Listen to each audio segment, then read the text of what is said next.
Hi dear friends, welcome to chalk bud stories. അപ്പം നമ്മുടെ ഇന്നത്തെ ടോപ്പിക് എന്ന് പറയുന്നത് 9ാം ക്ലാസ്സിലെ 4ാമത്തെ ചാപ്റ്റർ ആണ്, ചലനത്തിന് പിന്നിൽ എന്നുള്ളത്. നല്ല ചാപ്റ്ററാണ്. നമുക്ക് ഒത്തിരി ക്വസ്റ്റ്യൻസ് PSC എക്സാമുകളിൽ ഒത്തിരി ക്വസ്റ്റ്യൻസ് ഈ ഒരു സെക്ഷനിൽ നിന്ന് ചോദിക്കാറുള്ളതാണ്.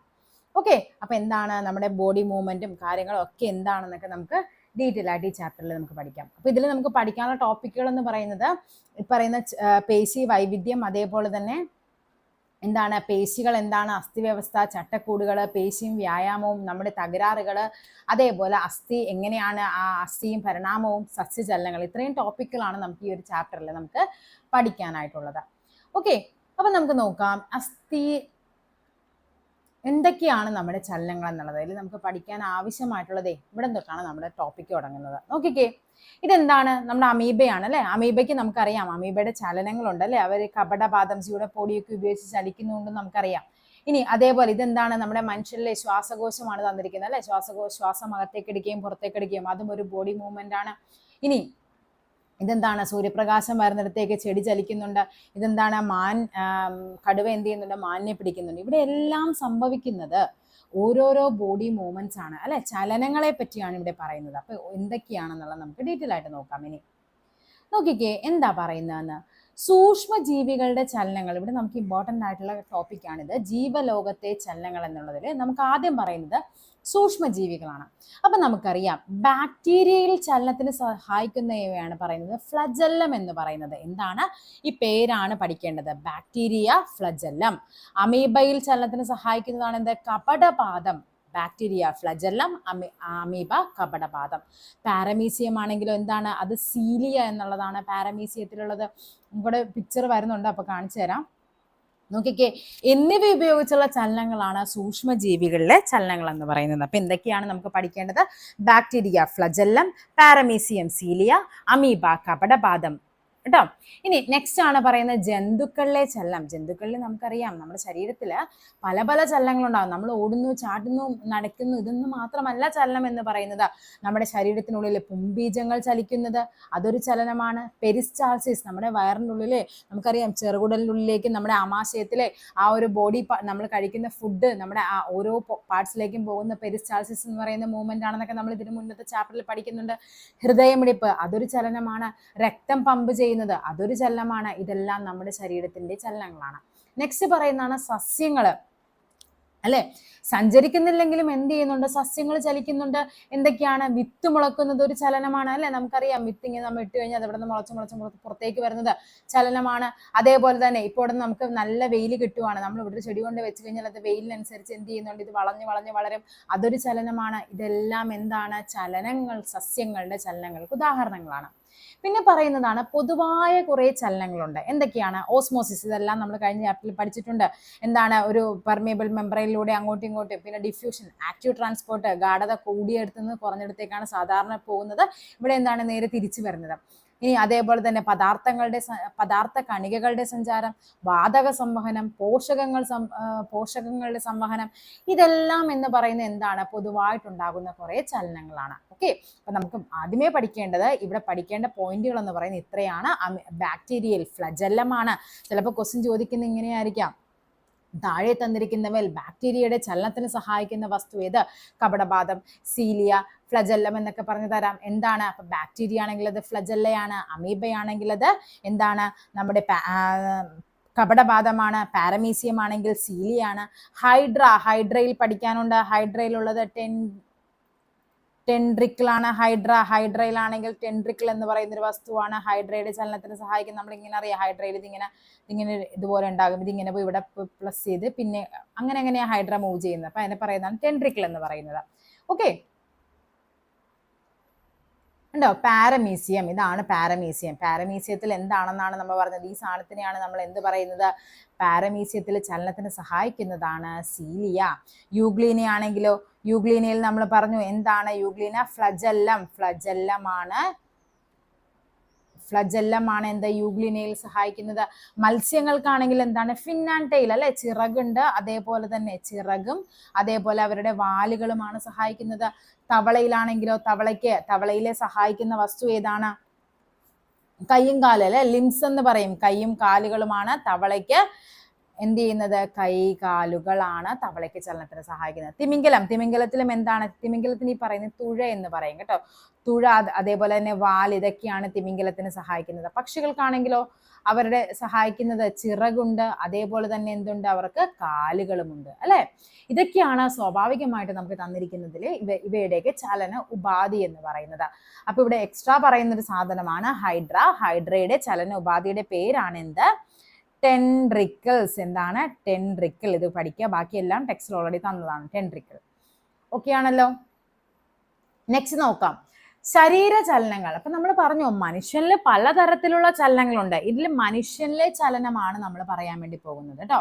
അതിലെ ചലനങ്ങൾ നിങ്ങൾ ഈ പേരുകളും നല്ല വൃത്തിക്ക് പഠിക്കണം. പരീക്ഷയ്ക്ക് ചോദിക്കുന്നതാണ്.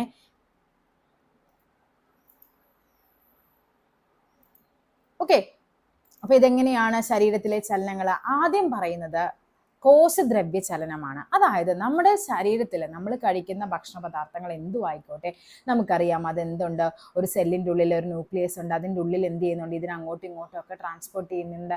അതിനെയാണ്, അതായത് പദാർത്ഥങ്ങൾ, നമ്മൾ കഴിക്കുന്ന പദാർത്ഥ സംവഹനത്തെയാണ് കോശദ്രവ്യ ചലനം എന്ന് പറയുന്നത്. അപ്പം മനുഷ്യ ശരീരത്തിലെ ചലനങ്ങൾ പ്രധാനമായിട്ടുള്ളത് 5 ടൈപ്പാണ്. എന്തൊക്കെയാണ്? കോശദ്രവ്യ ചലനം. അടുത്തതാണ് സ്യൂഡോപോഡിയൽ ചലനം. ഈ സ്യൂഡോപോഡിയൽ ചലനം എന്ന് പറയുന്നത് എന്താണ്? ശ്വേതരക്താണുക്കളിലെ കപടപാദങ്ങൾ സഞ്ചാരത്തിനും പ്രതിരോധത്തിനും സഹായിക്കുന്നത്. ശ്വേതരക്താണുക്കൾ നമ്മുടെ വൈറ്റ് ബ്ലഡ് സെൽസിൽ എന്തുണ്ട്? അവയുടെ കപടപാദങ്ങളാണ് അവയെ സഹായിക്കുന്നത്. അതിനെ സ്യൂഡോപോഡിയ, കപടപാദം. നമ്മൾ എന്താ പറഞ്ഞത്? അമീബയിലാണ് എന്തുള്ളത്? കപടപാദങ്ങൾ. അതുകൊണ്ടാണ് അത് ആ ഒരു പ്രോസസ്സ് തന്നെയാണ് ഇവിടെ ശ്വേതരക്താണുക്കൾ.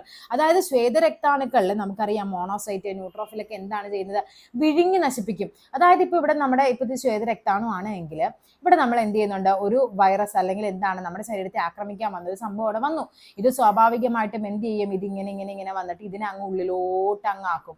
ഇതങ്ങനെ പതുക്കെ ഇതിനെ എന്ത് ചെയ്യും? ആദ്യം ഇങ്ങനെ വരും, പിന്നെ അതിനെ കവർ ചെയ്ത് അതിനെ മൊത്തം കവർ ചെയ്ത് അതിനെ ഉള്ളിലേക്ക് ആക്കിയെടുക്കും. ഇതിനെയാണ് നമ്മൾ പറയുന്നത് സ്യൂഡോപോഡിയൽ ചലനം. അപ്പൊ നമുക്ക് ചോദിക്കാം, ശരീരത്തിലെ ശ്വേതരക്താണുക്കളിലെ ചലനം അറിയപ്പെടുന്ന പേര്. ഇതൊക്കെ പുതിയ കണ്ടന്റ് ആണ്, കാര്യം പഴയ ടെക്സ്റ്റ് ബുക്കുകളിലൊന്നും ഇല്ലാതിരുന്ന കണ്ടന്റ് ആണ്. അപ്പൊ അതെന്താണ് അറിയപ്പെടുന്നത്? അതാണ് സ്യൂഡോപോഡിയൽ ചലനം എന്ന് പറയുന്നത്. അപ്പൊ സ്യൂഡോപോഡിയൽ ചലനത്തിന് ഉദാഹരണമാണ് ശ്വേതരക്താണുക്കളിലെ കപടപാദങ്ങൾ. അടുത്താണ് ഫ്ലജെല്ലാർ ചലനം. ഫ്ലജെല്ലം നമ്മളെ പറഞ്ഞു എന്തിനാണ്? നമ്മുടെ ബാക്ടീരിയയ്ക്ക് സഹായിക്കുന്നതാണ്. എന്താ?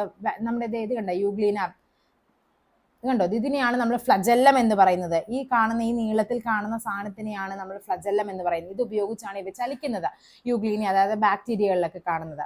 അപ്പൊ ഫ്ലജെല്ലാർ ചലനം നമ്മുടെ ശരീരത്തിലെ ഏത് വസ്തുവിനായിരിക്കും നമുക്ക് ഹെൽപ്പ് ചെയ്യുന്നത്? നമ്മുടെ ശരീരത്തിലെ സ്പേം, അതായത് പുംബീജങ്ങളുടെ ചലനമാണ് ഫ്ലജെല്ലാർ ചലനം. അതായത് നമുക്കറിയാം പുംബീജം എന്ന് പറയുന്നത് ഇങ്ങനെയാണല്ലോ ഇരിക്കുന്നത്.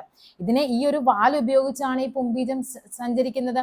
അപ്പൊ അതിനെയാണ് നമ്മൾ ഫ്ലജെല്ലാർ ചലനം എന്ന് പറയുന്നത്. അപ്പൊ പരീക്ഷയ്ക്ക് ചോദിക്കാം, താഴെ തന്നിരിക്കുന്നവയിൽ ഫ്ലജെല്ലാർ ചലനത്തിന് ഉദാഹരണം ഏത്?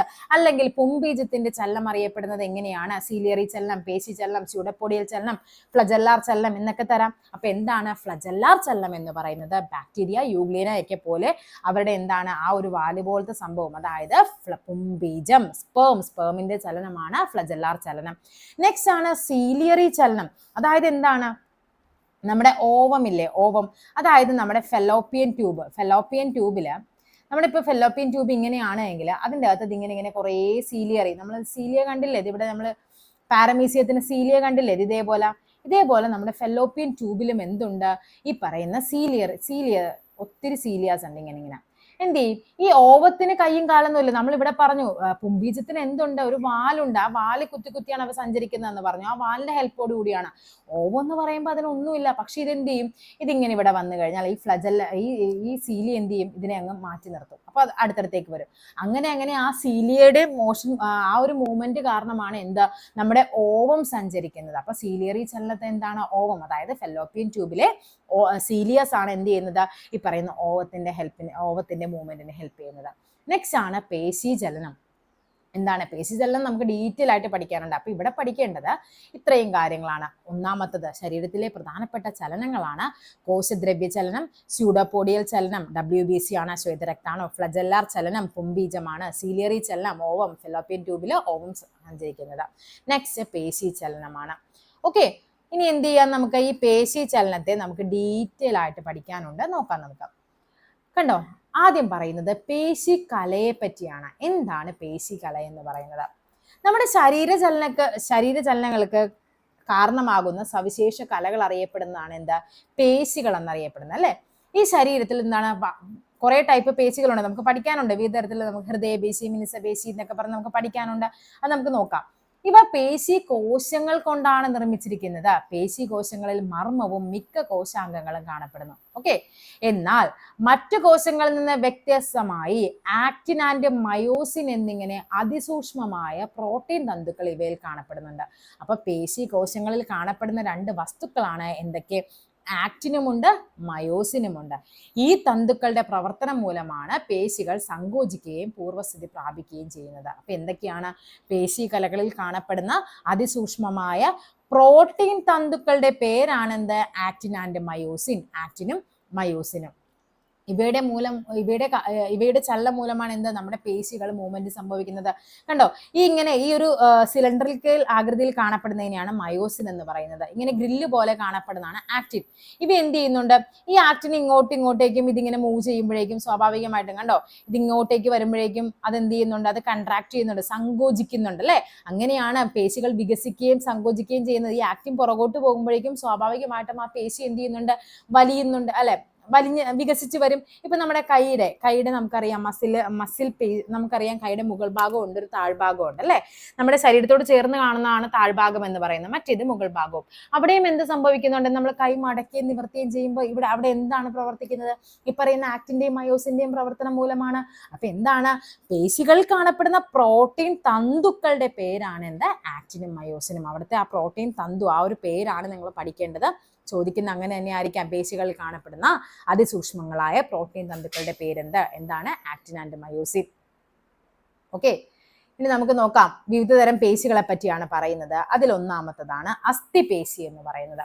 അസ്ഥിപേശി, ഇവിടെ നമ്മൾ ഫിഗർ കണ്ട് തന്നെ പഠിക്കുക. അസ്ഥിപേശി എന്ന് പറയുന്നത് എന്താണ്, അതായത് നമ്മുടെ ശരീരത്തിന്റെ ചലനം എന്ന് പറയുന്നത് രണ്ട് ടൈപ്പാണ്. ഒന്നെന്ന് പറയുന്നത് എന്താണ്, ഐച്ഛിക ചലനം. ഓക്കെ, ഐച്ഛിക ചലനവുമുണ്ട്, അതേപോലെ തന്നെ അനൈച്ഛികവുമുണ്ട്.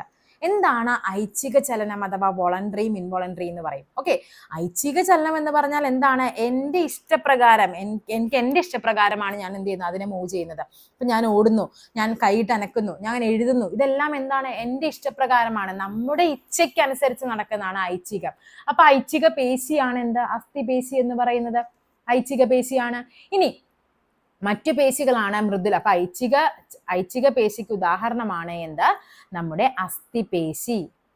ഓക്കെ, അസ്ഥിപേശി എന്ന് പറയുന്നത് എന്താണ്, ഐച്ഛിക പേശിക്ക് ഉദാഹരണമാണ്. ഇനി അനൈച്ഛിക പേശിയാണെങ്കിലോ ഈ പറയുന്ന രണ്ടാമത്തെ സാധനമാണ് പറയുന്നത്. എന്തൊക്കെയാണ്, മൃദുല പേശിയുമുണ്ട്, ഹൃദയപേശിയുമുണ്ട്. നമുക്ക് നോക്കാം. ഈ മൃദുല പേശി എന്ന് പറയുന്നത് എവിടെയാണ് കാണപ്പെടുന്നത്, നമ്മുടെ ആമാശയം. ഓക്കെ, നമ്മുടെ ആമാശയം, അതേപോലെ തന്നെ നമ്മുടെ വയറിൻ്റെ ഉള്ളില്, അതേപോലെ രക്തക്കുഴലുകളിൽ, ഇതൊക്കെ കാണപ്പെടുന്ന മൃദുല പേശിയായിരിക്കും. അവിടെയൊക്കെ എന്താണ് അല്ലെ, ആമാശയം. ഇപ്പൊ ഞാൻ ഭക്ഷണം കഴിച്ചു കഴിഞ്ഞു, ഞാൻ പറയുകയാണ് ഇനി കുറച്ച് നേരത്തേക്ക് ദഹിക്കേണ്ട എന്ന് പറഞ്ഞാൽ വയറ് കേൾക്കൂ, അത് അവിടെ ഒരു ഓട്ടോമാറ്റിക് പ്രോസസ്സാണ്. എനിക്കതിനെ കൺട്രോൾ ചെയ്യാനായിട്ട് പറ്റില്ല, അത് ഓട്ടോമാറ്റിക് ദഹനം സംഭവിച്ചുകൊണ്ടിരിക്കും. അല്ലെങ്കിൽ രക്തം കുറച്ചു നേരം പമ്പ് ചെയ്യേണ്ട എന്ന് പറഞ്ഞാൽ നടക്കൂ, ഇല്ല, അതൊക്കെ ഓട്ടോമാറ്റിക് നടന്നു പോകുന്ന കാര്യങ്ങളാണ്. അതിനൊക്കെ സഹായിക്കുന്ന പേശികളെയാണ് മൃദുല പേശി അഥവാ സ്മൂത്ത് മസിൽ എന്ന് പറയുന്നത്. അപ്പൊ എന്താണ്, അനൈച്ഛിക പേശിയാണത്. അനൈച്ഛികം, നമ്മുടെ ഇച്ഛയ്ക്കല്ലാതെ നടക്കുന്ന കാര്യങ്ങളെ ഹെൽപ്പ് ചെയ്യുന്നതാണ് മൃദുല പേശിയും ഹൃദയപേശിയും അല്ലെ. ഹൃദയപേശി എന്താണ്, കുറച്ച് നേരത്തേക്ക് ഹൃദയം ഇടിക്കേണ്ടെന്ന് എനിക്ക് പറയാൻ പറ്റുമോ, ഇല്ല, അത് ഓട്ടോമാറ്റിക് നമ്മുടെ ശരീരത്തിൽ കണ്ടിന്യൂസ് ആയിട്ട് നടക്കുന്ന ഒരു പ്രോസസ്സാണ്. അപ്പൊ ഹൃദയപേശി എന്ന് പറയുന്നത് എന്താണ്, അതൊരു അനൈച്ഛിക പേശിയാണ്. അസ്ഥിപേശി മാത്രമാണ് ഐച്ഛിക പേശി വരുന്നത്. ഇനി ഇതിന്റെ ആകൃതി നോക്കാം. ഇവിടെ നോക്കിക്കേ, ഇവിടെ എന്താണ് ആകൃതി, ഇതൊരു സിലിണ്ടർ ഷേപ്പ് അല്ലേ ആകൃതി. അപ്പൊ ഐച്ഛിക പേശിയുടെ ആകൃതി എന്ന് പറയുന്നത് എന്താണ്, ഒരു സിലിണ്ടർ ഷേപ്പാണ് അസ്ഥിപേശി എന്ന് പറയുന്നത്. അതേപോലെ ഇവിടെ നോക്കിക്കേ, ഇങ്ങനെ കുറുകെ കുറെ വരകളുണ്ട്. അപ്പൊ ഇവിടെ എന്താണ്, കുറുകെ വരകളുണ്ട്. വരകൾ എന്താണ്, വരകൾ ഉണ്ട്, അതാണ് ഐച്ഛിക പേശി എന്ന് പറയുന്നത്. ഇനി മൃദുല പേശി നോക്കാം. ഇതിന്റെ ആകൃതി അറിയപ്പെടുന്നതാണ് സ്പിൻഡിൽ ഷേപ്പ് എന്ന് പറയും. സ്പിൻഡിൽ ഷേപ്പ് ആകൃതിയാണ്. അവിടെ എന്താണ്, വരകളില്ല, കുറുകെ വരകൾ ഇല്ല. അതെവിടെയാണ് കാണപ്പെടുന്നത്, ആമാശയം, വയറ് അല്ലെ, രക്തക്കുഴലുകളൊക്കെ കാണപ്പെടുന്നത്. ഹൃദയപേശിക്ക് എന്താണ് പ്രത്യേകത? അതും ഏകദേശം സിലിണ്ടറിക്കൽ ഷേപ്പ് തന്നെയാണ്. പക്ഷെ ഇവിടെ വ്യത്യാസം എന്ന് പറയുന്നത് ഇവിടെയും എന്താണ്, വരകളുണ്ട്. ഓക്കെ, വരകളുണ്ട് ഹൃദയപേശിക്ക്, മൃദുലപേശിക്ക് മാത്രമാണ് വരകളില്ലാത്തത്. ഇവിടെ മറ്റൊരു പ്രത്യേകത എന്ന് പറയുന്നത് ഇവിടെ ശാഖകളായിട്ട് കണ്ട, ഏകദേശം അസ്ഥിപേശി പോലെ തന്നെയാണ് നമ്മുടെ ഹൃദയപേശിയും കാണപ്പെടുന്നത്. പക്ഷെ ഇവിടെ എന്തുണ്ട്, അവിടെ ഇങ്ങനെ ബ്രാഞ്ചസ് ആയിട്ട് ഡിവൈഡ് ചെയ്യുന്നുണ്ട് അല്ലെ, പല പല ബ്രാഞ്ചാണ്. അപ്പൊ ഹൃദയപേശിക്ക് എന്തുണ്ട്, ശാഖകളുണ്ട്. ഓക്കെ, ഇതാണ് നമ്മുടെ. അപ്പൊ ആദ്യത്തെ പേശിയുടെ പേര്, അസ്ഥികളുമായി ബന്ധിപ്പിച്ചിരിക്കുന്ന പേശിയാണ് എന്ത്, നമ്മുടെ അസ്ഥിപേശി. അതിന്റെ ആകൃതി എന്ന് പറയുന്നത് എന്താണ്, സിലിണ്ടർ ആണ്, സിലിണ്ടറിക്കൽ ആകൃതിയാണ്. കുറുകിയ വരകളുടെ സ്ഥാനം, വരകൾ എന്തുണ്ട്, വരകളുണ്ട്. ശാഖകളാണോ? ഇല്ല, ശാഖകളില്ല.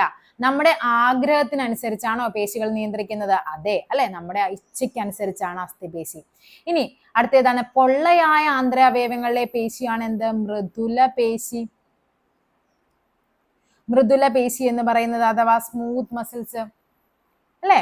നെക്സ്റ്റ് നോക്കാം, അതിന്റെ എന്തൊക്കെയാണ് പ്രത്യേകത എന്ന് പറഞ്ഞു നോക്കിക്കേ. മൃദുല പേശി ആണെങ്കിൽ അവിടെ കോശങ്ങളുടെ ആകൃതി എന്ന് പറയുന്നത് സ്പിൻഡിൽ ആകൃതിയാണ്. സ്പിൻഡിൽ, ഇത് സ്പിൻഡിൽ തന്നെയാണ് കേട്ടോ പരീക്ഷകൾക്ക് ചോദിക്കാറുള്ളത്.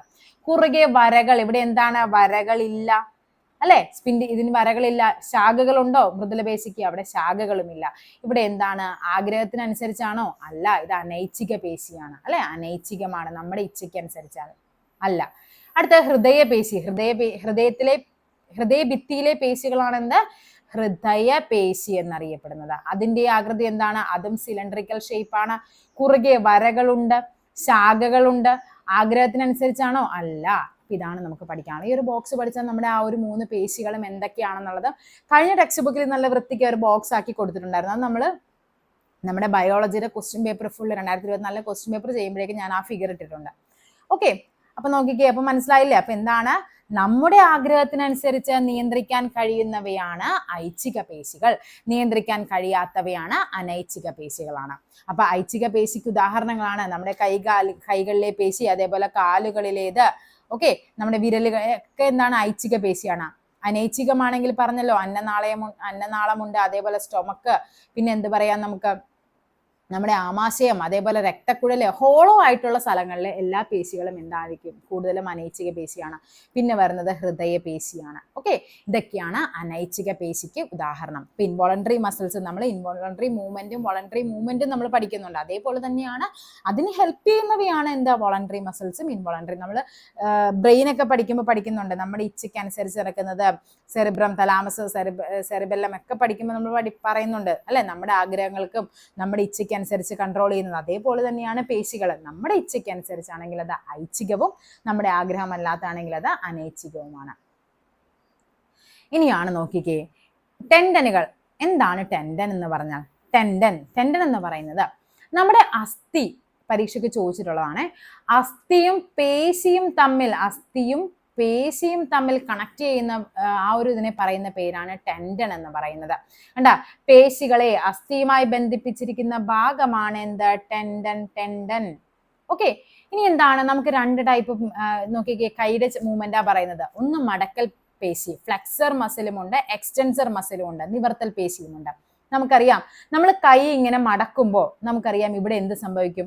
കൈ നമ്മൾ മടക്കുമ്പോൾ മടക്കൽ പേശി എന്തായിരിക്കും, ഇത് നമുക്കറിയാം സങ്കോചിക്കും അല്ലെ, ചുരുങ്ങും അല്ലെ. ഇത് എന്ത് ചെയ്യുന്നുണ്ട്, വലിഞ്ഞു വരും അല്ലെ, വികസിച്ച് വലിഞ്ഞങ്ങ് വരും. ഇവിടെയാണെങ്കിലോ, കൈ നിവർത്തുമ്പോഴാണെങ്കിലോ ഇത് വികസിക്കും, ഇത് നീണ്ടു വരും. ഇവിടെ എന്താണ് സംഭവിക്കുന്നത്, നിവർത്തൽ പേശിക്ക് എന്ത് സംഭവിക്കും, ഇതിവിടെ സങ്കോചിക്കും. അപ്പൊ നിങ്ങൾ പഠിക്കേണ്ടത്, നിങ്ങൾ ഒന്ന് പഠിച്ചു വെക്കുക, കൈ മടക്കുമ്പോൾ എന്ത് പഠിക്കുക, കൈ മടക്കുമ്പോൾ മടക്കൽ പേശി സങ്കോചിക്കും. ആ ഒരൊറ്റ പോയിന്റ് പഠിച്ചാൽ മതി, ബാക്കിയെല്ലാം നമുക്ക് എഴുതാൻ പറ്റും. മടക്കുമ്പോൾ മടക്കൽ പേശി സങ്കോചിക്കുവാണെങ്കിൽ അവിടെ നിവർത്തൽ പേശി എന്ത് ചെയ്യായിരിക്കും, വികസിക്കുമായിരിക്കും. അതേപോലെ തന്നെ മടക്കുമ്പോൾ മടക്കൽ പേശി എന്ത് സംഭവിക്കുന്നുണ്ട്, സങ്കോചിക്കുവാണെങ്കിൽ നിവർത്തുമ്പോൾ എന്തായിരിക്കും, വികസിക്കുമായിരിക്കും. അപ്പൊ ഏതെങ്കിലും ഒന്ന് വൃത്തിക്ക് പഠിച്ചു വെച്ചാൽ മതി. മടക്കൽ പേശി അഥവാ ഫ്ലെക്സർ മസിലും എക്സ്റ്റൻസർ മസിലും. കൈകളുടെ ചലനത്തിൽ ഉൾപ്പെടുന്ന പേശികളാണ് എന്തൊക്കെയാ, മടക്കൽ പേശിയും നിവർത്തൽ പേശിയും അല്ലെ. പേശികളുടെ 2 അഗ്രങ്ങളെ 2 അസ്ഥികളുമായി ബന്ധിപ്പിച്ചിരിക്കുന്നതിന്റെ പ്രാധാന്യം എന്താണ്? അല്ലെ, രണ്ട് അസ്ഥികളെ എന്ത് ചെയ്യണം, നമുക്ക് പേശിയുമായിട്ട് ബന്ധിപ്പിച്ചാലല്ലേ നമുക്ക് അതിന്റെ മൂവ്മെന്റ് അവിടെ സഹായിക്കാനായിട്ട് പറ്റുള്ളൂ അല്ലെ. നമ്മുടെ അസ്ഥികളാണ് മൂവ് ചെയ്യുന്നത്, അവിടെ നമ്മളെ ഹെൽപ്പ് ചെയ്യുന്നതാണ് എന്ത്, പേശികൾ എന്ന് പറയുന്നത്. കൈകൾ മടക്കുന്നതിന് ഇരു പേശികൾക്കും ഉണ്ടാകേണ്ട മാറ്റം എന്താണ്? കൈ മടക്കുമ്പോൾ എന്ത് സംഭവിക്കും? മടക്കൽ പേശി സങ്കോചിക്കുകയും നിവർത്തൽ പേശി വികസിക്കുകയും ചെയ്യും.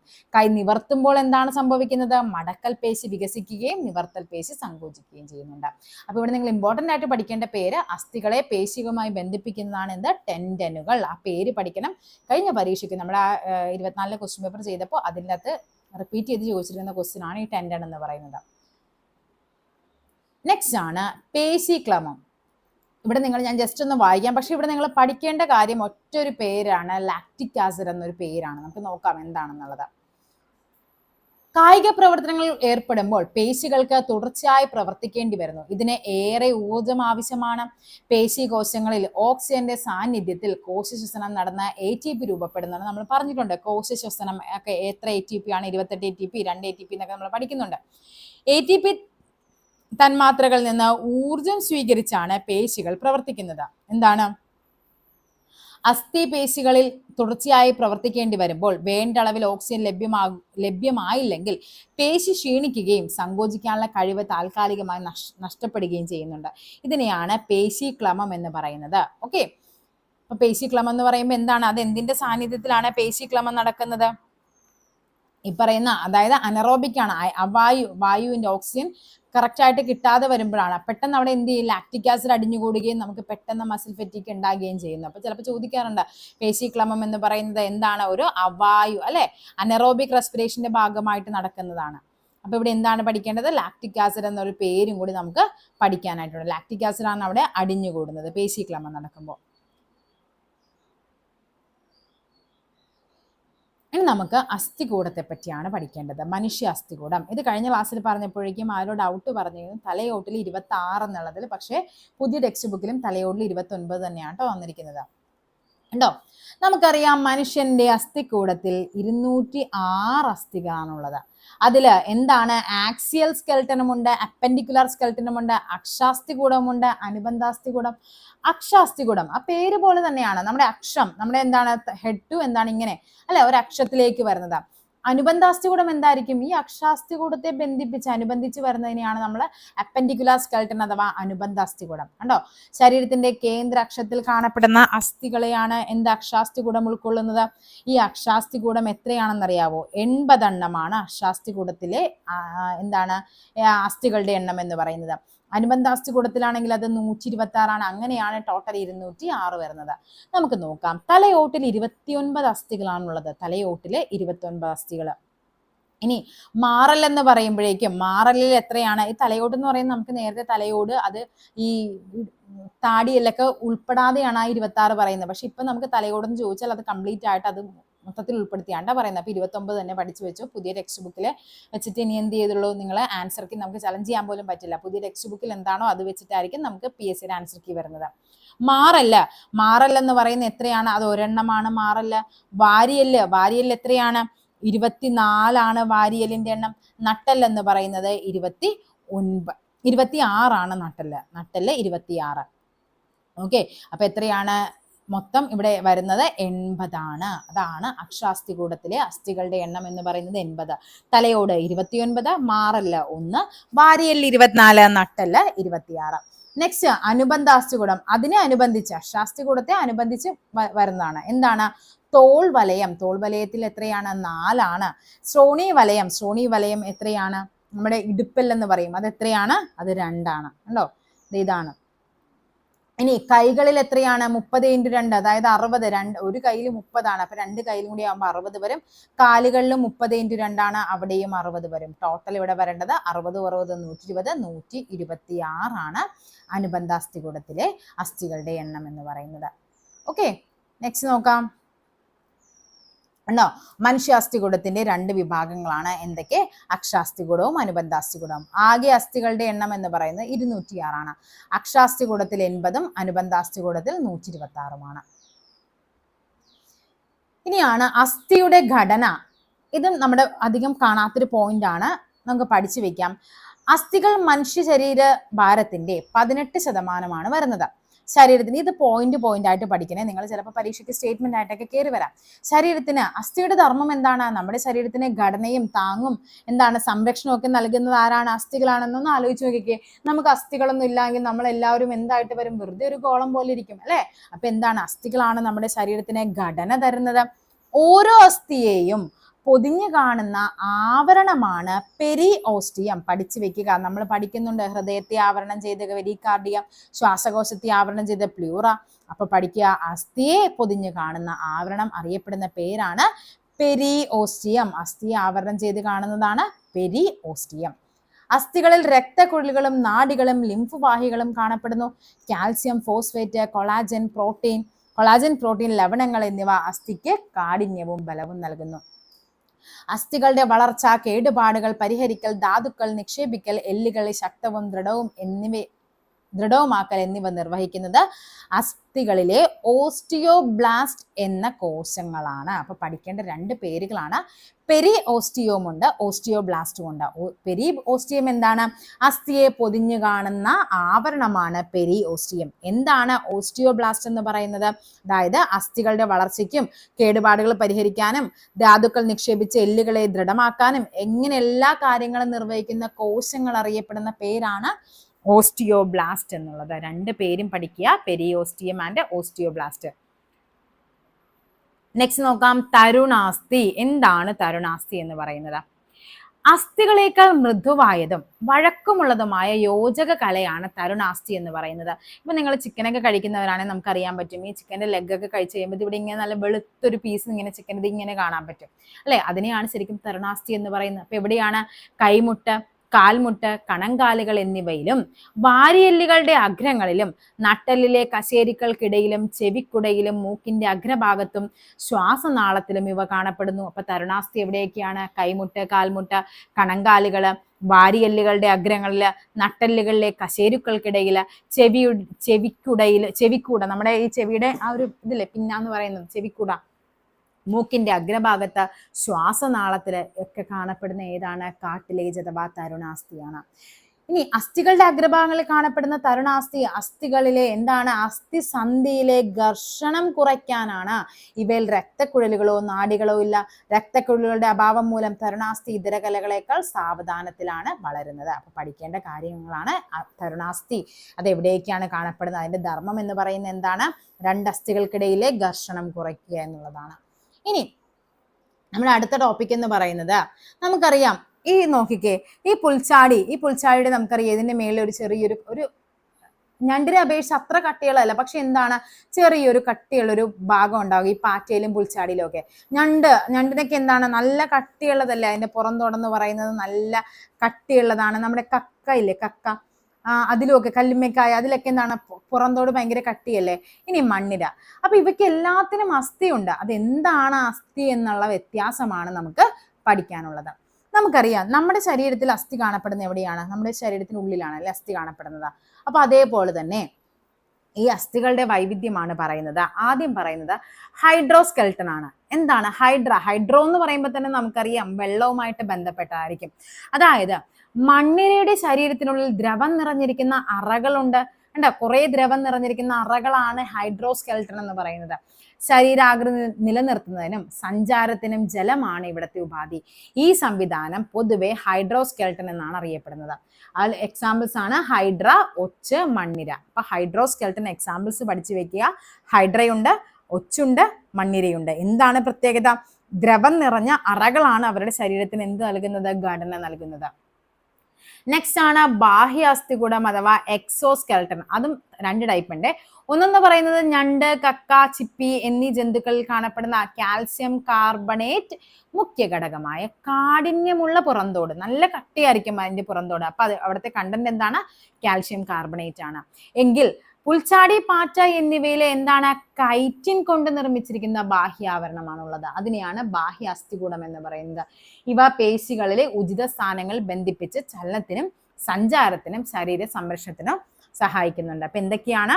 കാൽഷ്യം കാർബണേറ്റ് കൊണ്ടുള്ള കട്ടിയുള്ള പുറന്തോടുള്ളത് ഞണ്ട്, കക്ക, ചിപ്പി എന്നിവയിലാണ്. പുൽച്ചാടി, പാറ്റ എന്നിവയിൽ കൈറ്റിൻ. അപ്പൊ പുൽച്ചാടി, പാറ്റ എന്നിവയിലെ ബാഹ്യ അസ്ഥികൂടം നിർമ്മിച്ചിരിക്കുന്നത് എന്തുകൊണ്ടാണ്? കൈറ്റിൻ ഇമ്പോർട്ടന്റ് ആണ്, പഠിച്ചു വെക്കുക. കൈറ്റിനും ഇവിടെ എന്താണ്? കാൽഷ്യം കാർബണേറ്റുമാണ്. അതിനെയാണ് ബാഹ്യ അസ്ഥികൂടം, പുറമെയാണ് അവരുടെ അസ്ഥികൂടം അല്ലെ. നമ്മള് കക്ക കഴിച്ചു കഴിയുമ്പോൾ എന്താണ്? അവരുടെ അസ്ഥികൂടം പുറമെയാണ്, അതിന്റെ ഉള്ളിലാണ് അവരുടെ എന്താണ് മാംസമുള്ള ഭാഗം കിട്ടുന്നത്. ഞണ്ടിന്റെ ഉള്ളിലാണ് എന്താ മാംസമുള്ള ഭാഗം. നമ്മുടെ ശരീരത്തിൽ എങ്ങനെയാണ്? പുറമേ അല്ലേ നമ്മുടെ മാംസമുള്ള ഭാഗം എന്ന് പറയുന്നത്, നമ്മുടെ പുറമെയാണ്, അതിന്റെ ഉള്ളിലാണ് നമ്മുടെ അസ്ഥികൂടം വരുന്നത്. ഇനി ആന്തരാസ്ഥികൂടം അല്ലെ, എന്താണ്? മനുഷ്യനുൾപ്പെടെ ഇമ്പോർട്ടന്റ് ആയൊരു പോയിന്റ് ആണ്. നട്ടെല്ലുള്ള ജീവികളിൽ തരുണാസ്ഥി, അസ്ഥി എന്നിവ കൊണ്ടുള്ള ചട്ടക്കൂടുകളാണ് ആന്തരാസ്ഥികൂടം എന്ന് പറയുന്നത്. ഇവയാണ് നമ്മുടെ ശരീരത്തിന് ആകൃതി നൽകുകയും അവയവങ്ങളെ സംരക്ഷിക്കുകയും ചലനത്തിനും സഞ്ചാരത്തിനും സഹായിക്കുകയൊക്കെ ചെയ്യുന്നത് ആന്തരാസ്ഥികൂടമാണ്. ഓക്കെ, അപ്പൊ ഹൈഡ്രോസ്കെൽട്ടൻ നമ്മൾ പറഞ്ഞു എന്താണ്?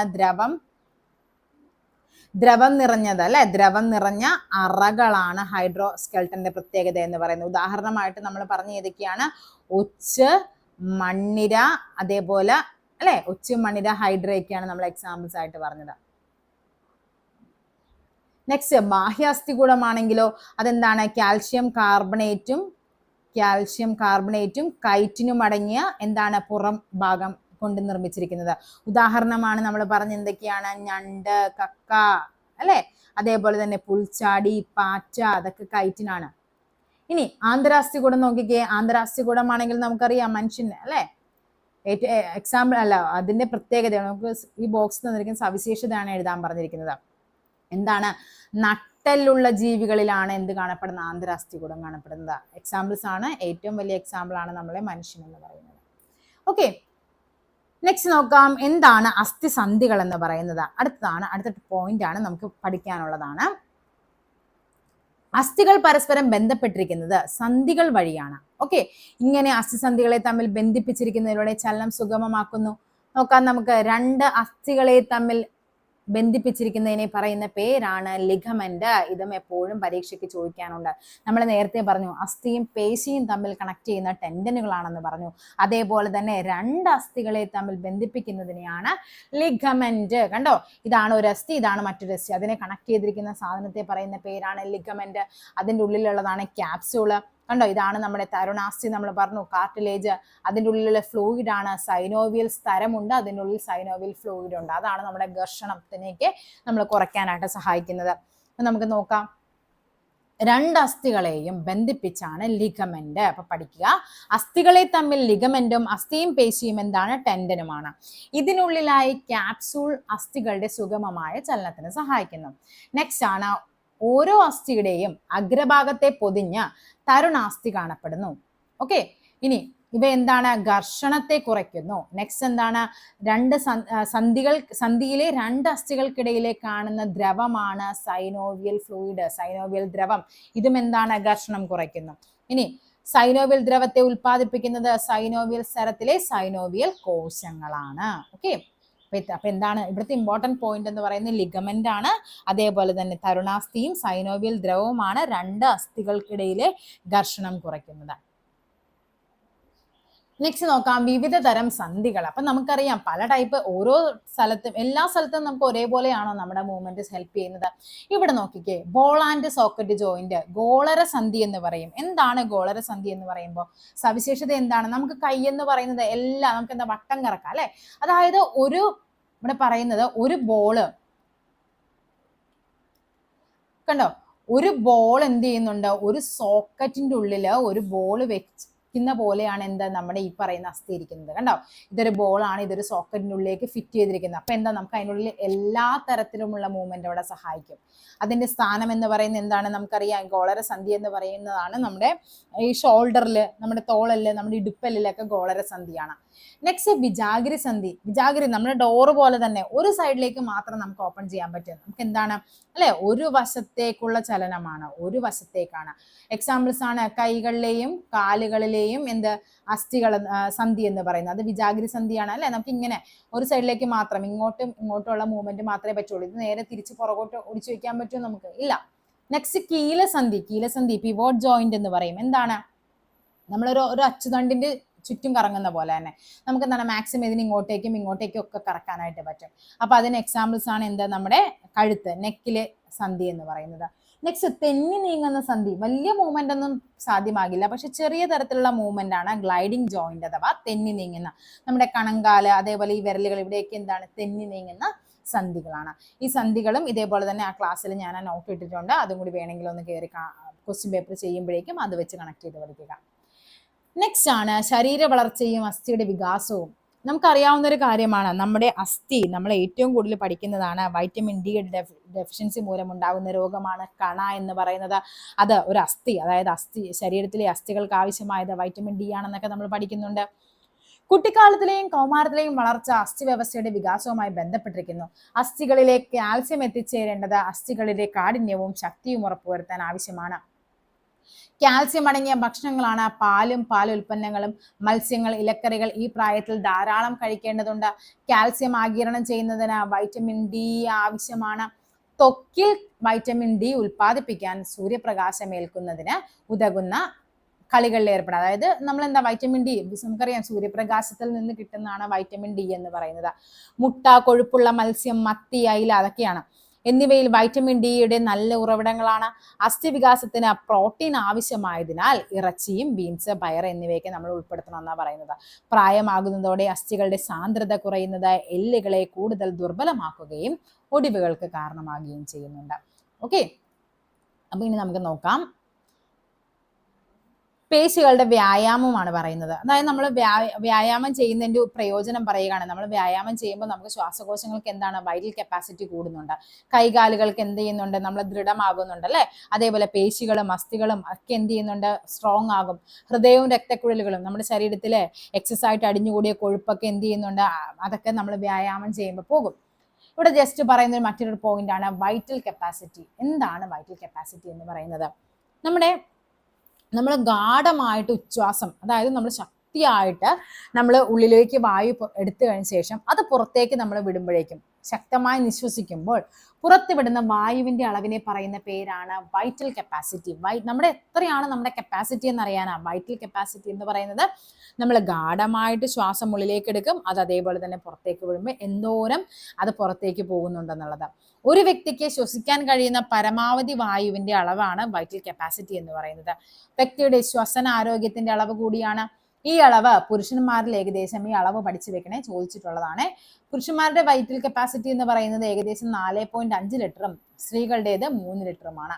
വൈറ്റൽ കപ്പാസിറ്റി കുറയുന്നത് ശ്വാസകോശ രോഗങ്ങളുടെ സൂചനയാകാം. ഓക്കെ, ഇനി അസ്ഥികൾക്ക് നമുക്കറിയാം, നമ്മളിപ്പോൾ ഓരോന്ന് പഠിക്കുമ്പോഴും അവയുടെ രോഗങ്ങൾ പഠിക്കാറുണ്ട്. അതേപോലെ അസ്ഥികൾക്ക് വരുന്ന രോഗമാണ് ഇമ്പോർട്ടൻ്റ് ആണ്, നിങ്ങൾ ഇതിൽ വൃത്തിയായിട്ട് പഠിക്കണം. ഇപ്രാവശ്യ പരീക്ഷയ്ക്ക് നമുക്ക് ചോദിക്കാൻ സാധ്യതയുള്ള ക്വസ്റ്റ്യൻസ് ആണ് കേട്ടോ ഇത്. ഓസ്റ്റിയോപോറോസിസ്. എന്താണ് ഓസ്റ്റിയോപോറോസിസ് എന്ന് പറയുന്നത്?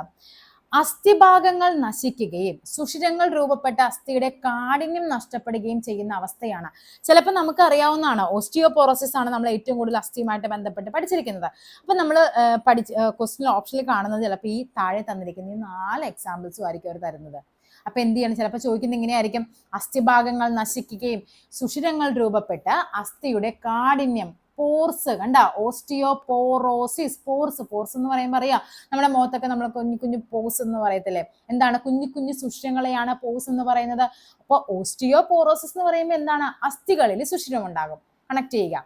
Okay, protein, calcium, vitamin D എന്നിവയുടെ അഭാവമാണ് ഈ രോഗാവസ്ഥയ്ക്ക് കാരണം. അപ്പൊ എന്താണ്, അസ്ഥിഭാഗങ്ങൾ നശിക്കുകയും സുഷിരങ്ങൾ രൂപപ്പെടുകയും അസ്ഥിയുടെ കാഠിന്യം നഷ്ടപ്പെടുകയും ചെയ്യും. Next, rheumatoid arthritis. എന്താണ്? ശരീരത്തിന്റെ പ്രതിരോധ ശക്തി നൽകുന്ന വ്യവസ്ഥ ചിലരിൽ തരുണാസ്ഥിയെയും സൈനോവിയൽ സരത്തെയും നശിപ്പിക്കാം. അപ്പൊ എന്താണ്, തരുണാസ്ഥിയെയും സൈനോവിയൽ സരത്തെയും നശിക്കുന്നത് മൂലം ഉണ്ടാകുന്ന അവസ്ഥയാണ് എന്ത്, റുമാറ്റോയിഡ് ആർത്രൈറ്റിസ് എന്ന് പറയുന്നത്. ഇത് സന്ധികളിൽ അസഹ്യമായ വേദനയും നീർവീക്കവും ഉണ്ടാകുന്നു. ഈ വൈകല്യം പുരുഷന്മാരെക്കാൾ സ്ത്രീകളിലാണ് കൂടുതലായിട്ട് കാണപ്പെടുന്നത്. അല്ലെ, നമ്മളിങ്ങനെ ഒത്തിരി നടക്കുമ്പോൾ തേയ്മാനം എന്നൊക്കെ പറയും, അസ്ഥി തേയ്മാനം. നമ്മുടെ ഈ കാണുന്ന, നമുക്കറിയാം ഇവിടെ ഒരു തരുണാസ്ഥി ഉണ്ട്, അത് തേഞ്ഞ് തീരുമ്പോൾ എന്ത് സംഭവിക്കും, അതിൻ്റെ ഇടയ്ക്കുള്ള ഘർഷണം. നമുക്കറിയാം ഈ തരുണാസ്ഥി എന്ന് പറയുന്നത് നമ്മുടെ ശരീരത്തിലെ ഘർഷണം കുറയ്ക്കാനായിട്ട് ഹെൽപ്പ് ചെയ്യുന്നതാണ് അസ്ഥികൾക്കിടയിലുള്ള. അത് തേഞ്ഞ് തീർന്നു കഴിഞ്ഞാൽ എന്ത് സംഭവിക്കും? അവിടെ ഒരഞ്ഞൊരഞ്ഞ് എന്ത് ചെയ്യും? അസ്ഥികൾക്ക് വേദന കൂടും. അതിനെയാണ് റൊമാറ്റോയിഡ് ആർത്രൈറ്റിസ് എന്ന് പറയുന്നത്. അപ്പൊ അതിന്റെ ലക്ഷണം എന്താണ്? തരുണാസ്ഥിയെയും സൈനോവിയൽ സരത്തെയും നശിക്കുന്നത് മൂലം ഉണ്ടാകുന്ന അവസ്ഥയാണ് റൊമാറ്റോയിഡ് ആർത്രൈറ്റിസ് എന്ന് പറയുന്നത്. നെക്സ്റ്റ് ആണ് പേശീക്ഷയം അഥവാ മസ്കുലാർ ഡിസ്ട്രോഫി. എന്താണ്? പല കാരണങ്ങൾ കൊണ്ട് പേശികൾക്ക് നാശമുണ്ടാകുന്ന അവസ്ഥ. പേശികൾ ദുർബലമാകുന്നു. സാധാരണയായി ആൺകുട്ടികളിലാണ് ഇത് കാണപ്പെടുന്നത്. ജീനുകളിൽ ഉണ്ടാകുന്ന മാറ്റമാണ് പ്രധാന കാരണം. ഇമ്പോർട്ടൻ്റ് ആണ്. അപ്പൊ എന്താണ്? ജീനുകളിൽ ഉണ്ടാകുന്ന മാറ്റം മൂലം പേശികൾക്ക് സംഭവിക്കുന്നതാണ് എന്താ? മസ്കുലാർ ഡിസ്ട്രോഫി അഥവാ പേശിക്ഷയം എന്ന് പറയുന്നത്. നെക്സ്റ്റ് ആണ് ഉളുക്ക്. എന്താണ് ഉളുക്ക് എന്ന് പറയുന്നത്? സന്ധികളിലെ അസ്ഥികളുമായി ബന്ധിപ്പിക്കുന്ന ലിഗമെന്റുകളുമായിട്ട് ബന്ധപ്പെട്ടാണ് ഉളുക്ക്. ലിഗമെന്റ് തെറ്റി എന്നൊക്കെ പറയും. വലിയുകയോ പൊട്ടുകയോ ചെയ്തുണ്ടാകുന്ന പരിക്കാണ് ഉളുക്ക് എന്ന് പറയുന്നത്. ഇത് സാധാരണയായി കണങ്കാല്, കൈത്തണ്ട, കാൽമുട്ടുകൾ തുടങ്ങിയവയിലെ സന്ധികളെ ബാധിക്കുന്നു. വേദന, വീക്കം, ചതവ്, സന്ധി ചലിപ്പിക്കാനുള്ള ബുദ്ധിമുട്ട് എന്നിവയാണ് ഉളുക്കിന്റെ ലക്ഷണങ്ങൾ. അപ്പൊ ഉളുക്ക് എന്തുമായി ബന്ധപ്പെട്ടിരിക്കുന്നു? സന്ധികളിലെ ലിഗമെന്റുകളുമായിട്ട് ബന്ധപ്പെട്ടിരിക്കുന്നു. പേശിക്ഷയം എന്താണ്? ജീൻ മാറ്റവുമായിട്ട്, ജീനുകളിൽ ഉണ്ടാകുന്ന മാറ്റവുമായി ബന്ധപ്പെട്ട പേശികൾ ക്ഷയിക്കുന്നത്. ഇനി റുമാറ്റോയിഡ് ആർത്രൈറ്റിസ് എന്താണ്? തരുണാസ്ഥിയും സൈനോവിയൽ സരവുമായിട്ട് ബന്ധപ്പെട്ടത്. ഓസ്റ്റിയോപോറോസിസ് എന്താണ്? പോർസ് ഉണ്ടാകുന്നു. വൈറ്റമിൻ ഡിയുടെ ഒക്കെ ഡെഫിഷ്യൻസി മൂലം എന്ത് സംഭവിക്കുന്നു? അസ്ഥികൾ നശിക്കുകയും അസ്ഥികൾ പോർസ് സുഷിരങ്ങൾ ഉണ്ടാകുകയും ചെയ്യുന്ന അവസ്ഥയാണ് ഓസ്റ്റിയോപോറോസിസ് എന്ന് പറയുന്നത്. ഓക്കെ, നെക്സ്റ്റ് നോക്കിക്കേ, എന്താ പറഞ്ഞിരിക്കുന്നത്? ഡിസ്ക് തെറ്റൽ. ഡിസ്ക് തെറ്റൽ എന്ന് പറയുമ്പോൾ നമുക്കറിയാം നമ്മുടെ ശരീരത്തിന് എന്താണ് നമ്മൾ എല്ലാവരും പറയണൊക്കെ കേട്ടിട്ടുണ്ടല്ലോ, ഡിസ്ക് തെറ്റിപ്പോയി എന്നൊക്കെ. എന്താന്ന് നോക്കാം.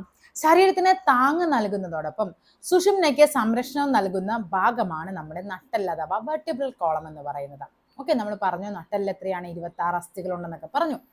നട്ടെല്ലിലുള്ള ഓരോ അസ്ഥിയെയും പറയുന്ന പേരാണ് കശേരു അഥവാ വെർട്ടിബ്ര എന്ന് പറയുന്നത്. 2 കശേരുക്കൾക്കിടയിൽ കണ്ടോ, ഇങ്ങനെ ഓരോ കശേരുക്കൾക്കിടയിലും, ഇതാണ് കശേരുക്കൾ എന്ന് പറയുന്നത്. ഇവയുടെ ഇടയിൽ ജെല്ല് പോലെയുള്ള ഒരു വസ്തു ഉണ്ട്. അതിനെ പറയുന്ന പേരാണ് ഇൻവെർട്ടിബ്രൽ ഡിസ്ക് എന്ന് പറയുന്നത്. Okay, intervertebral disc. ഇതാണ് നമുക്ക് എന്ത് ചെയ്യുന്നുണ്ട്? നട്ടെല്ലിനെ വഴക്കവും തഴക്കവും നൽകുന്നതോടൊപ്പം നമുക്ക് എന്താണ്? കുനിയാനും നിവരാനും ഒക്കെ. ഇതിങ്ങനെ സ്റ്റില്ലായിട്ട് ഇങ്ങനെ നിന്ന് കഴിഞ്ഞാൽ നമുക്ക് എന്തെങ്കിലും ചെയ്യാൻ പറ്റുമോ? അതിൻ്റെ ഇടയിൽ ആ സംഭവം ജെല്ല് പോലെ ഉള്ളതുകൊണ്ടാണ് നമുക്ക് ഇതിനിങ്ങനെ വളക്കാനും നമുക്ക് എന്ത് ചെയ്യും? മൂവ്മെന്റിന് ഹെൽപ്പ് ചെയ്യുന്നത്. ഇനി ഇൻവെർട്ടിബ്രൽ ഡിസ്കിന്റെ സാന്നിധ്യം ശരീരഭാരത്തെ നട്ടെല്ലിലുടനീളം തുല്യമായി വിതരണം ചെയ്യുന്നതും ഈ ഡിസ്കുകളാണ്. കശേരുക്കളുടെ തേയ്മാനം, പെട്ടെന്നുള്ള ആഘാതം, നട്ടെല്ലിന് ആവർത്തിച്ചുണ്ടാകുന്ന ആയാസം എന്നിവ മൂലം ഇൻവെർട്ടിബ്രൽ ഡിസ്കിന്റെ ഉൾഭാഗത്തെ ജെല്ല് പോലുള്ള ഭാഗം പുറത്തേക്ക് തള്ളാനിടവരും. ഈ അവസ്ഥയാണ് ഡിസ്ക് തെറ്റൽ എന്ന് പറയുന്നത്. അതായത് ഈ ജെല്ല് ഇങ്ങനെ ഇതിനുള്ളിൽ നിൽക്കുവാണ്. ഇതെന്ത് ചെയ്യും? കുറേ എന്തെങ്കിലും ഒത്തിരി വല്ല ആയാസപ്പെട്ട കാര്യങ്ങളൊക്കെ ചെയ്യുമ്പോൾ ഇതിങ്ങനെ തള്ളി അങ്ങ് പുറത്തേക്ക് പോരും. അതിനെയാണ് നമ്മൾ ഡിസ്ക് തെറ്റൽ എന്ന് പറയുന്നത്. ഈ തള്ളൽ സുഷുമ്നാ നാഡികളിൽ സമ്മർദ്ദം ചെലുത്തുന്നതോടൊപ്പം ശരീരഭാഗങ്ങളിൽ വേദനയും മരവിപ്പും ഉണ്ടാകുന്നു. ഇത് ഗുരുതരമായാൽ കഠിനമായ നടുവേദന, കാലുകളിൽ ബലക്കുറവ്, സംവേദനക്ഷമത നഷ്ടപ്പെടൽ എന്നിവയ്ക്കും കാരണമാകും. ഓക്കെ, അപ്പൊ ഡിസ്ക് പ്രൊലാപ്സ് എന്ന് പറയുന്നത് എന്താണെന്ന് മനസ്സിലായല്ലോ. നമ്മുടെ നട്ടെല്ലിലെ ഓരോ എല്ലുകളെയും കശേരുക്കൾ എന്ന് പറയും. അതിൻ്റെ ഇടയ്ക്ക് എന്തുണ്ട്? വെർട്ടിബ്രൽ ആ ഒരു ജെല്ലൈക്ക് സബ്സ്റ്റൻസ് ഉണ്ട്. അതാണ് വെർട്ടിബ്രൽ ഡിസ്ക് എന്ന് പറയുന്നത്. നമ്മൾ ആയാസകരമായ എന്തെങ്കിലും കാര്യങ്ങളൊക്കെ ചെയ്യുമ്പോൾ ഈ വെർട്ടിബ്രൽ ഡിസ്ക് തള്ളി പുറത്തേക്ക് പോരും. ഇതിനെയാണ് ഡിസ്ക് തെറ്റൽ എന്ന് പറയുന്നത്. ഓക്കെ, നെക്സ്റ്റ് നോക്കാം.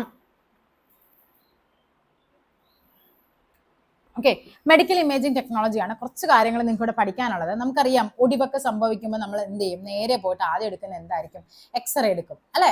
ഇനി ultrasound scanning, magnetic resonance imaging, അതാണ് MRI. നിങ്ങൾ ഇതിന്റെ ഫുൾ ഫോം പഠിച്ചു വെക്കണേ.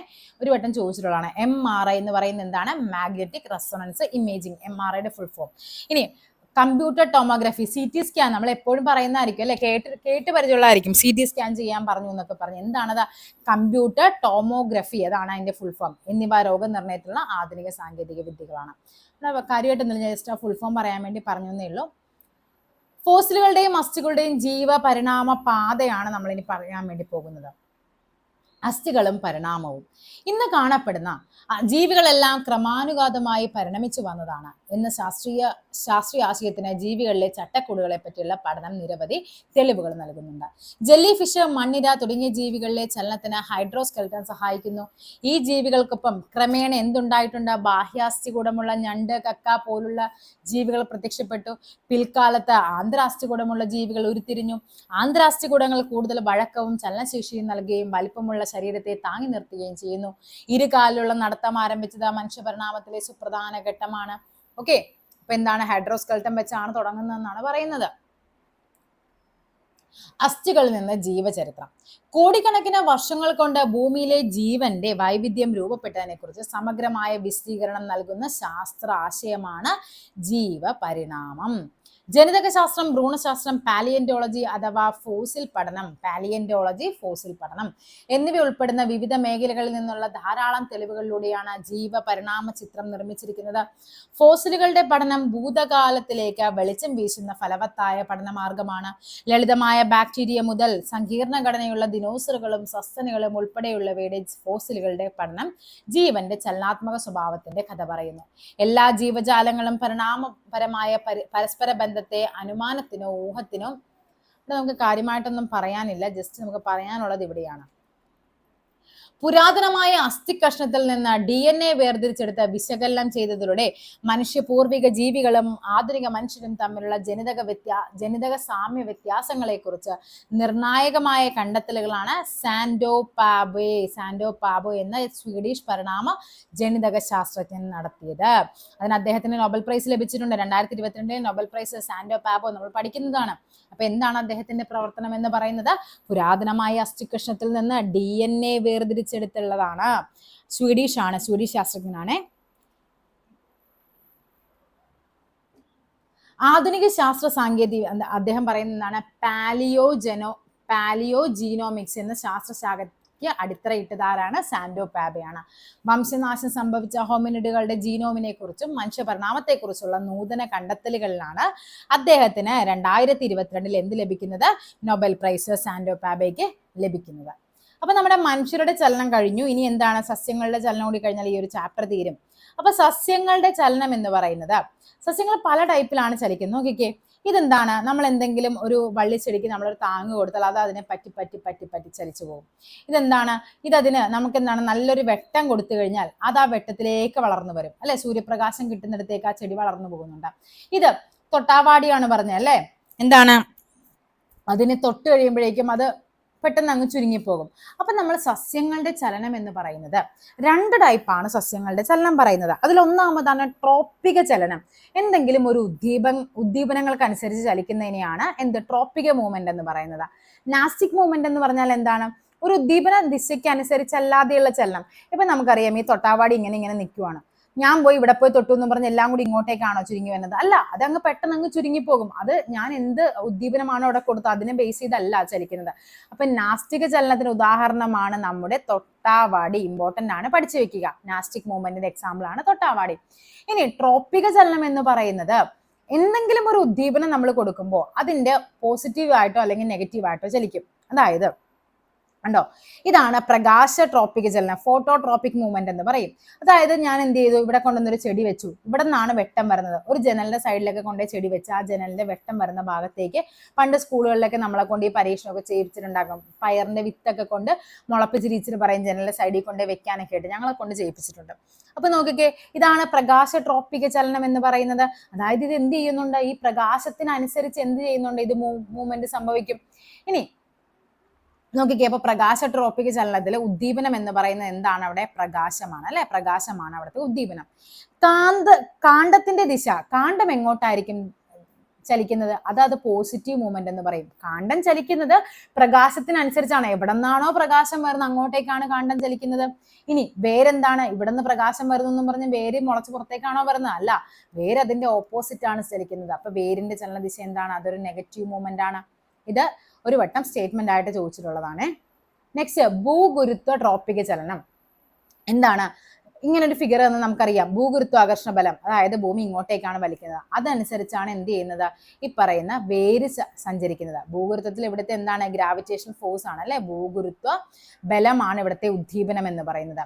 അവിടെ കാണ്ഡം എങ്ങോട്ടാണ് അല്ലെ, ഭൂഗുരുത്വം ഭൂമി ഇങ്ങോട്ട് വലിക്കുന്നു എന്നും പറഞ്ഞ് കാണ്ഡം വളർന്ന് താഴത്തേക്കാണോ? അല്ല, കാണ്ഡം നേരെ മുകളിലേക്ക് പോകും. അതായത് ഭൂഗുരുത്വത്തിൽ കാണ്ഡത്തിന്റെ ചലനദിശ എന്ന് പറയുന്നത് നെഗറ്റീവാണ്. വേരെന്താണ്, അതിനനുസരിച്ചാണ്. അപ്പൊ വേര് പോസിറ്റീവാണ്. ജലട്രോപിക ചലനം, അവിടുത്തെ ഉദ്ദീപനം എന്ന് പറയുന്നത് ജലമാണ്. കണ്ടോ, ഇപ്പൊ നമ്മുടെ ഒരു ചെടി ഇങ്ങനെ നിൽക്കുവാണ്. ഈ ചെടിയുടെ വെള്ളം ഇവിടെയാണുള്ളത് അല്ലെ, ഇവിടെ എങ്ങും വെള്ളമില്ല. ഈ വെള്ളം തേടി ഈ ചെടിയുടെ വേര് പോകും. അതായത് വേരെന്താണ്, വെള്ളത്തിന് അനുകൂലമായിട്ടാണ് പോകുന്നത്, പോസിറ്റീവ് ദിശയാണ്. അതിന്റെ ഓപ്പോസിറ്റ് ആയിട്ടല്ലേ നമ്മുടെ എന്ത് സംഭവിക്കുന്നത്, ചെടി വളർന്നത്. അപ്പൊ കാണ്ഡം എന്ന് പറയുന്നത് അവിടെ എന്താണ്, നെഗറ്റീവ് ആണ്. ഓക്കെ, ഇങ്ങനെയാണ് ചോദിക്കുന്നത് കേട്ടോ, പരീക്ഷയ്ക്ക് ചോദിച്ചിട്ടുണ്ട്. നെക്സ്റ്റ് പറയുന്നതാണ് സ്പർശട്രോപിക ചലനം അഥവാ ഹാപ്റ്റോട്രോപ്പിസം എന്ന് പറയും. എന്താണ് ഹാപ്റ്റോട്രോപ്പിസം? അതായത് എന്തെങ്കിലും ഒരു നമുക്ക് എന്താണ് ഒരു സപ്പോർട്ട് കിട്ടിക്കഴിഞ്ഞാൽ അതിനെ ബേസ് ചെയ്ത് അങ്ങ് വളർന്നു പോകും. അതിനെയാണ് സ്പർശട്രോപിക ചലനം. രാസട്രോപിക ചലനം എന്ന് പറഞ്ഞാൽ എന്തെങ്കിലും ഒരു കെമിക്കൽ സബ്സ്റ്റൻസിന്റെ ഒരു ഇത് മൂലമാണ് ഇത് എന്ത് നമ്മുടെ പോളിനേഷനൊക്കെ എന്താണ് ഈ പറയുന്ന രാസട്രോപിക ചലനത്തിന് ഉദാഹരണമാണ്. കണ്ടോ, നെക്സ്റ്റ് പറയാൻ നാസ്തിക ചലനം. കണ്ടോ, തൊട്ടാവാടി ചെടിയിൽ തൊട്ടു നോക്കുമ്പോഴേക്കും എന്താണ് അതിന്റെ ചെടിയുടെ ചലനം എന്ന് പറയുന്നത്, അത് പ്രത്യേക രീതിയൊന്നുമില്ല, അതങ്ങ് ചുരുങ്ങി അങ്ങ് പോകുന്നേ ഉള്ളൂ. അതിനെയാണ് നാസ്തിക ചലനം എന്ന് പറയുന്നത്. പ്രത്യേക ഉദ്ദീപനങ്ങൾക്ക് അനുസരിച്ചല്ല അവിടെ മൂവ്മെന്റ് സംഭവിക്കുന്നത്. അപ്പൊ ഇത്രയുമാണ് നമ്മുടെ ചാപ്റ്റർ എന്ന് പറയുന്നത്. ഇനി ചാപ്റ്ററുമായിട്ട് ബന്ധപ്പെട്ട് ക്വസ്റ്റ്യൻസ് വന്നിട്ടുണ്ട്, അതും കൂടി നമുക്കൊന്ന് ഡിസ്കസ് ചെയ്യാം. പയർ ചെടി താങ്ങിൽ ചുറ്റി വളർന്നത് എന്താണ്, സ്പർശട്രോപിക ചലനമാണ്. പുഴയുടെ തീരത്ത് തെങ്ങ് പുഴയിലേക്ക് ചരിഞ്ഞു വളർന്നത് എന്തിനുദാഹരണമാണ്, പ്രകാശട്രോപിക ചലനമാണ്. പരാഗനാളി അണ്ടാശയത്തിലേക്ക് വളരുന്നത് അതവിടെ എന്താണ്, രാസട്രോപിക ചലനമാണ്. തൊട്ടാവാടി തൊടുമ്പോൾ ഇലകൾ കൂമ്പുന്നത് അവിടെ എന്താണ്, നാസ്തിക ചലനമാണ്, നാസ്റ്റിക് മൂവ്മെന്റ് ആണ്.